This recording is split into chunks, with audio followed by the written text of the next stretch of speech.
Hello everyone, how you doing? Stomp Gamer again. Today we're going to be taking a look at the 100 series on the PTU, and we're currently in the 125A. You'll be happy to know it's a pretty ship. It definitely looks nice. I mean, I guess. It's got a nice shiny aesthetic, clean lines. A little fatter than the concept really led us to believe. We'll show you the interior later. I'm actually on my way to a bounty here.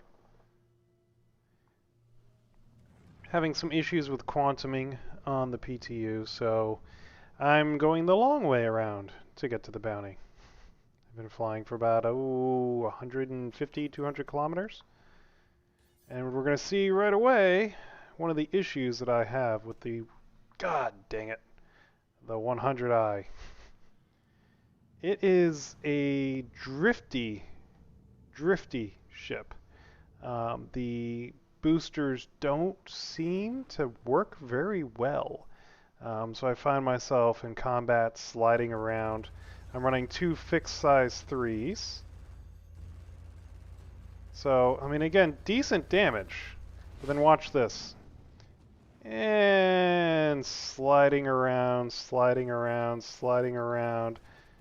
System's overheating already. And this is, I'm at SCM speed, so I'm not going too fast, right? So I should be able to track on target.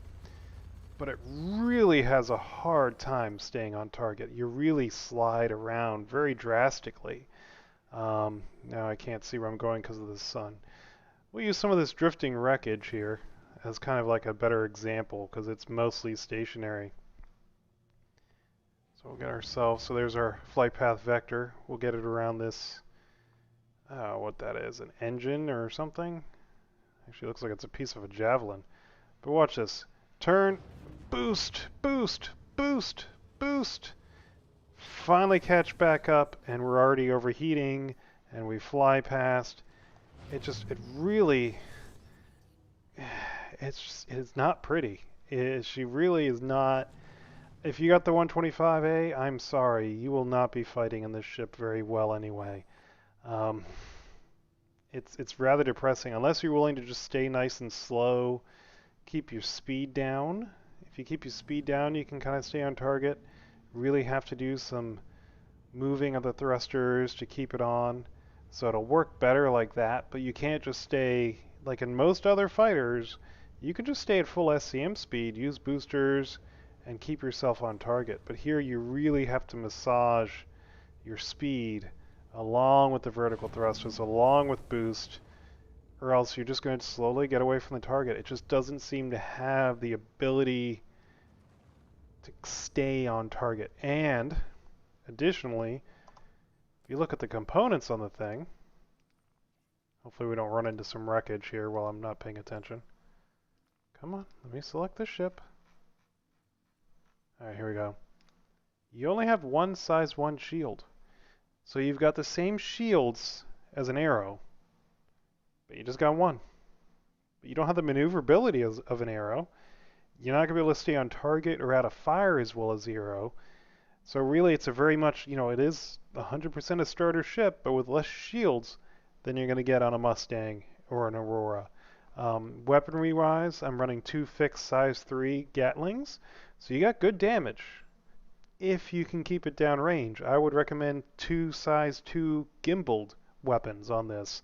You're going to need the gimbal assist unless you're a very good pilot. It's going to be hard to stay on target. Propulsion, again, it's a size 1 like you'd expect. It does have missiles, so that's nice. It's got the Strike Force 2s. They've changed the keybind, so I haven't had a chance to get that set up yet. There's some other changes in 3.11. I'm sure other streamers are already getting into it. I've been finding performance pretty good. Let's go ahead and see if we can quantum to atmosphere. But this is an issue I've had. Look at this. I can't zoom in out. I'm unable to plot a course right now, which is obviously annoying. Let's go ahead and see if we can manually get to a planet. There we go. We want Hurston. Everest, Hurston. There we go.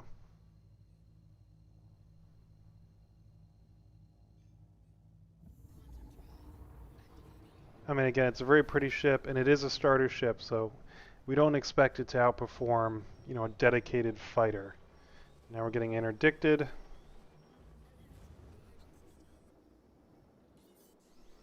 By Drake Cutlass Black. No, bud. No desire to fight you. Middle of a video.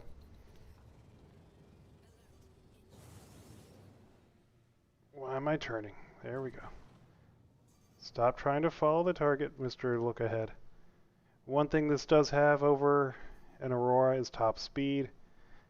I mean, we're going to hit, I think it was 1150 was the top speed.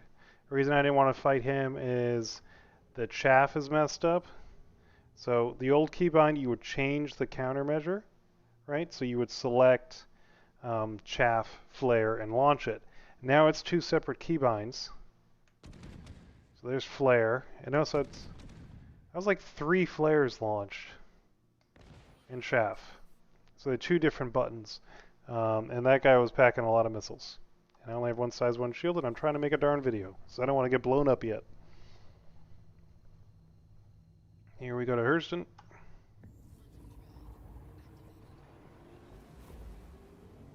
And again, you know, I really do. I like the look. It's origin-y.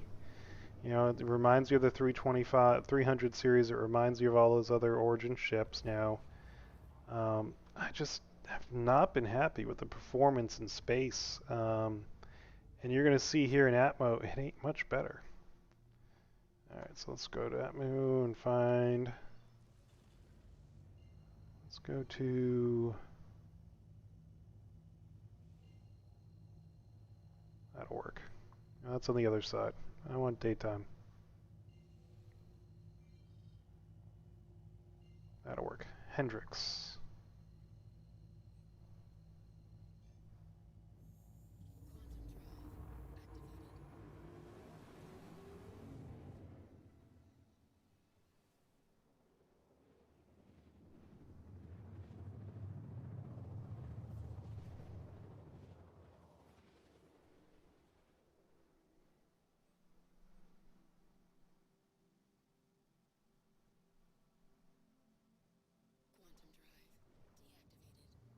Alright, we'll head on down Atmo about 3,000 meters.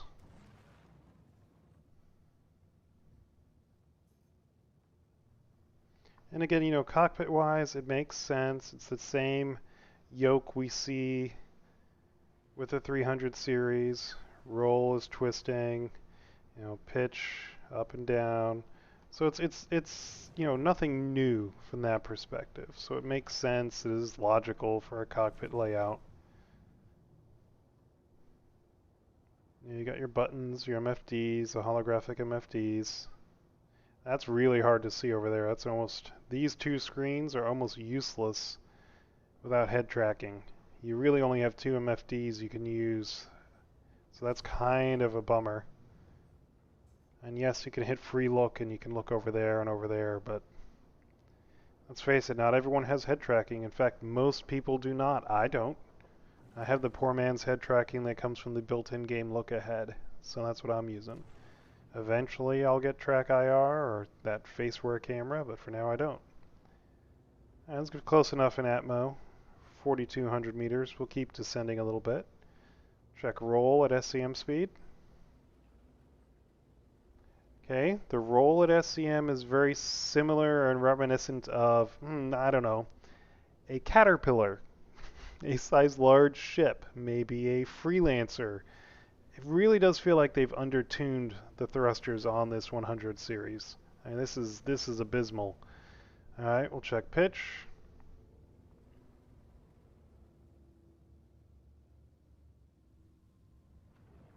Also pretty slow. And you'll see our flight path vector was lagging way behind us. So really, even with IFCS attempting to help us out, we really were lagging behind. Let's check yaw.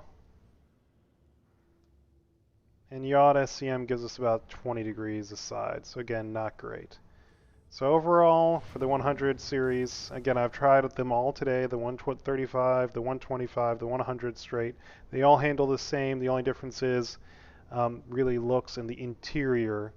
I'll leave this on cruise and exit my seat, and show you around the interior.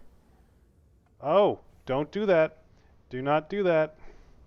If you leave, oh, we're going to die. Apparently you cannot do that in the 100 series because you will die.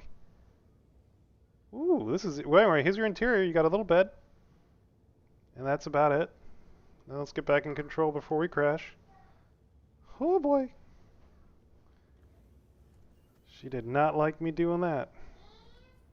And my daughter just got home, so my apologies. Hang on, please.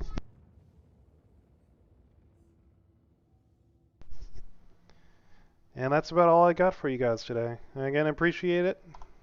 Make sure you like, comment, subscribe.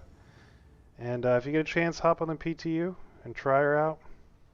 And if you own one, again, I'm sorry, it's not a combat ship. I think she'll make a good shuttle. I think if you get cornered and you have no choice but to fight, you might be able to fight. Maybe smaller bounties, but I would not take this to anything over maybe a crime stat 2 or 3. She's not very maneuverable. Again, thank you everyone. Have a great day. My daughter's home and demanding my attention. So I would have liked to do a little bit more on the video covering 3.1, 3.11, 3.11, but I'll have to do that another time. So take care everyone. Have a good day.